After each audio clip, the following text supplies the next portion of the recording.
Hey, Rick here from Hamilton Sports Central for another draft video. So this one is going to take a little bit of a turn. So this isn't to do with draft prospects. These are players that had gone out into the draft, did the draft combine and all, and now within the last few years they're making a name for themselves. So we are going to, again, this is from Don Landry. We are going to start with Montreal. So Montreal's three players are Tyson Philpott, Tyrell Richards, and Jeffrey Canton Arcu. I would die to win for these guys, and he said it with his... Oh, these are just highlights. So what a terrific run of drafting and retaining Alouettes have accomplished in recent years. This is their litany of first round picks that have hit, including Tyson Philpott over 2,500 yards in 4 seasons, 9th overall in 2022. That same year, Al selected Tyrell Richards with the first overall pick, and he has been one of the very best special teams tacklers in the CFL since. And then you also have, in 2024, the Alouettes selected Jeffrey Canton Arcu in the first round. After 2 impressive seasons, they decided they could part ways with middle linebacker Darnell Sankey, which means Canton Arcu rises to number 1 on the depth chart. Ottawa.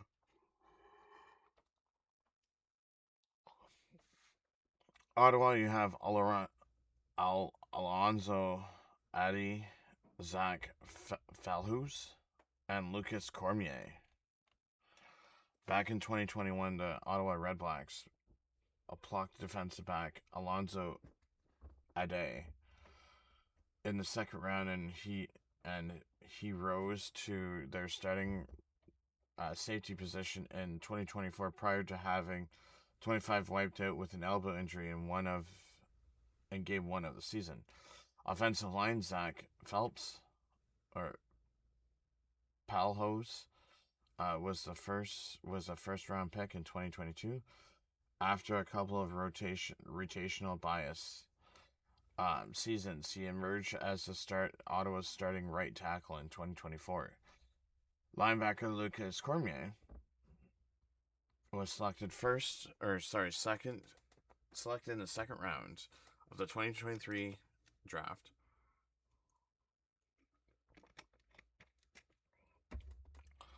After slugging it out on special teams for 2 years, he got his chance to start some in 2025 and didn't disappoint with 32 tackles and a pick in 10 games.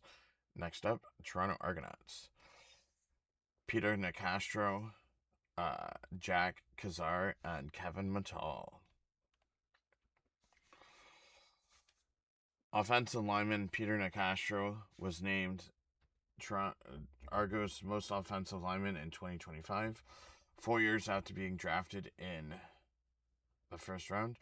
Prior to that, 2021, the Toronto snagged linebacker Jack Kazar. In the second round, he's helped power the kick coverage teams with 71 special teams tackles in 68 games. In 2024, receiver Kevin Mattal in the first round. His value has been obvious since, including 102 receptions on 124 targets in 2025. Hamilton Ticats, Stavros Katsatonis, Keandre Smith, and Tyler Tanowski.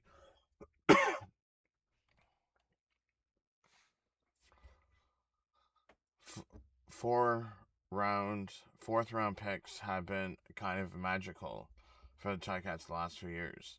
In 2020, they selected safety Stavros Katsatonis, 36th overall, and then receiver Keandre Smith, 37th overall in 2022. Ketchnos was named All CFL safety last season, and Keandre topped 1,100 yards in 2025, ahead of Ketchnos in 2020. Ticats selected receiver Tyler Janowski in the third round, while his offensive numbers have been limited in 5 seasons since. His special teams presence, 34 tackles, has been important. Winnipeg Blue Bombers, Jalen Smith, Tanner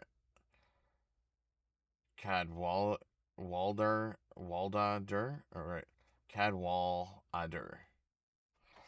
and Retta Cramby. A year ago, the Blue Bombers drafted Jaden Smith, second round, and he's paid dividends right away, finishing third or tied for fourth in the CFL with 22 special teams tackles. Alright, fourth in the CFL with 22 special teams tackles. Speaking of specials, linebacker Tanner Cadwallader was plucked in the 7th round of the 2020 draft, and he tallied 63 special teams tackles in his first 5 seasons with Winnipeg. Red Cramdy, now a fixture at Sam linebacker for the Winnipeg defense, was selected in the 2nd round of the 2021 draft.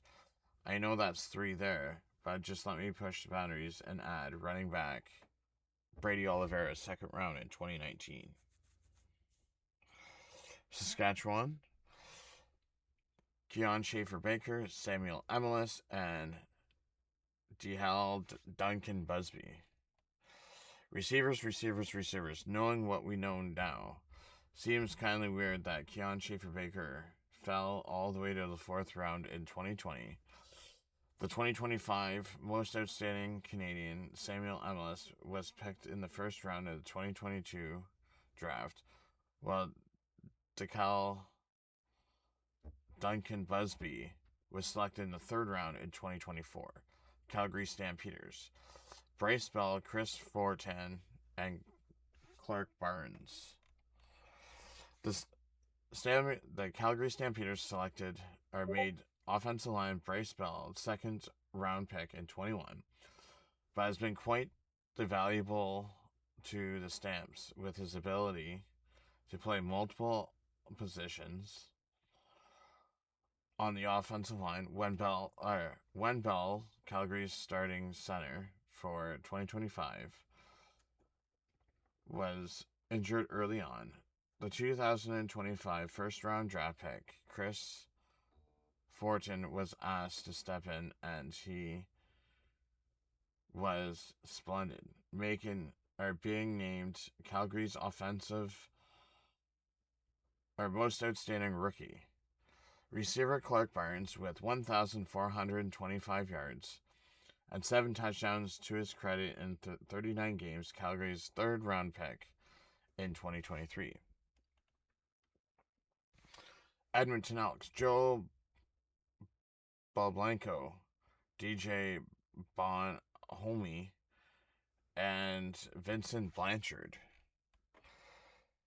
Linebacker Joel Bablenko, 1st round pick in 2024,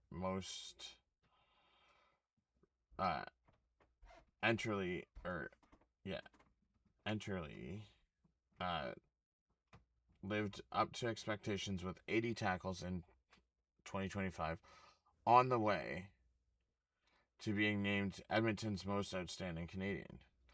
The same year, Elks grabbed another linebacker with the 2nd round pick, DJ Bohemi, emerged in 2025 as a special teams tackler with 14 tackles. In the 4th round of the 2024 draft, Elks picked kicker Vincent Blanchard, who went 35 for 45 on field attempts and 39 for 40 on converts in 2025. BC Lions, Nathan Rourke, Ben Haladik, and Jackson Finley. Let's see, have the Lions drafted anyone good in the last few years? Look, Quarterback Nathan Rourke in the second round of the 2020. Do I need to write any more?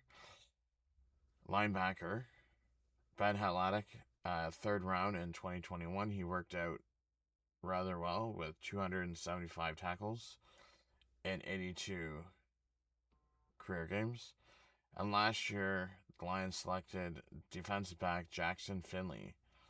In the second round, he ended his rookie season with an interception in 4 consecutive games. So that is the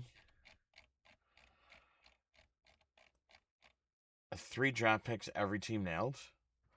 So the next episode, the next video that we're going to do is 3 prospects if your team needed defensive linemen. But I do appreciate everyone for stopping by and checking out this video. This is Rick from Hamilton Sports Central.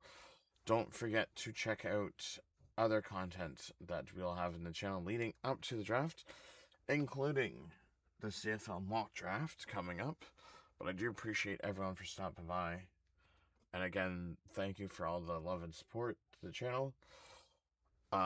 We're continuing to make progress so that we could bring in editors and things like that as well. But I do appreciate everyone's support and have yourself a great rest of your day.